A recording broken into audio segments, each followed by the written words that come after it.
Sunscreen പല ടെക്സ്ചറിലും ഉണ്ട്. അപ്പോൾ ജെൽ ഫിനിഷ്, മാറ്റ് ഫിനിഷ്, അപ്പോൾ എങ്ങനെ നിങ്ങൾക്ക് നിങ്ങളുടെ എസ്തെറ്റിക് നീഡ്സ് അനുസരിച്ചിട്ട് സൺസ്ക്രീൻ ചൂസ് ചെയ്യാൻ ഞാൻ പഠിപ്പിച്ചു തരാം. സോ അപ്പോൾ ഞാൻ എടുക്കാൻ പോകുന്ന 4 ഡിഫറെൻറ്റ് ടൈപ്സ് ഓഫ് സൺസ്ക്രീൻ ആണ്. ആദ്യത്തേത് ഒരു ക്രീമി ലോഷനാണ്. രണ്ടാമത്തേത് മാറ്റ് ഫിനിഷുള്ള സൺസ്ക്രീനാണ്. മൂന്നാമത്തേത് കിഡ്സ് സൺസ്ക്രീൻ, നമ്മൾ കുട്ടികൾക്കൊക്കെ ഉപയോഗിക്കുന്ന ടൈപ്പ് സൺസ്ക്രീനാണ്. നാലാമത്തേത് ടിൻറ്റഡ് സൺസ്ക്രീനാണ് കേട്ടോ. ഓക്കെ, ആദ്യത്തേത് ക്രീമി ലോഷനാണ്. ഇപ്പോൾ നിങ്ങൾക്ക് കൊറിയൻ ഗ്ലാസ് സ്കിന്നൊക്കെ വേണമെങ്കിൽ ക്രീമി ലോഷനാണ് കുറച്ചുകൂടി നന്നാവുക. അപ്പോൾ സ്കിന്നൊരു തിളക്കം വരും. ഡ്രൈ സ്കിന്നൊക്കെ ക്രീമി ലോഷനാണ് നന്നാവുക.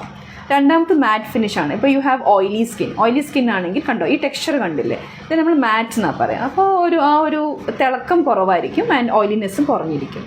മൂന്നാമത്തെ കണ്ടില്ലേ, ഇത് ഫിസിക്കൽ സൺസ്ക്രീൻ ആണ്. കുട്ടികളുടെ സൺസ്ക്രീനിൽ എസ്തെറ്റിക്സ് അധികം നോക്കേണ്ട ആവശ്യമില്ല. അതിന് ഇത്തിരി വൈറ്റ് കാസ്റ്റ് ഒക്കെ ഉണ്ടാവും. അപ്പോൾ സേഫ്റ്റി പ്രൊഫൈൽ നോക്കുമ്പോൾ കുഞ്ഞുങ്ങൾക്ക് കുറച്ച് വൈറ്റ് കാസ്റ്റ് ഒക്കെ ഉള്ള ഫിസിക്കൽ സൺസ്ക്രീൻ തന്നെയാണ് നല്ലത്. അപ്പോൾ നിങ്ങൾ മടിയന്മാരാണ്, നിങ്ങൾക്ക് ഫൗണ്ടേഷനും വേണം, സൺസ്ക്രീൻ ഒക്കെ വേണമെങ്കിൽ you can use tinted sunscreen. ഇപ്പോൾ മാർക്കറ്റിൽ പല ഇപ്പം ഷെയ്ഡ്സിലുള്ള സ്കിന്നിനും ചേരുന്ന ടിൻറ്റഡ് സൺസ്ക്രീൻ ഉണ്ട്. So depending on your aesthetic needs നിങ്ങൾക്ക് നിങ്ങളുടെ ഇഷ്ടത്തിനുള്ള ടെക്സ്ചറുള്ള സൺസ്ക്രീൻ ചൂസ് ചെയ്യാം. Consult your dermatologist for the right sunscreen. Thank U.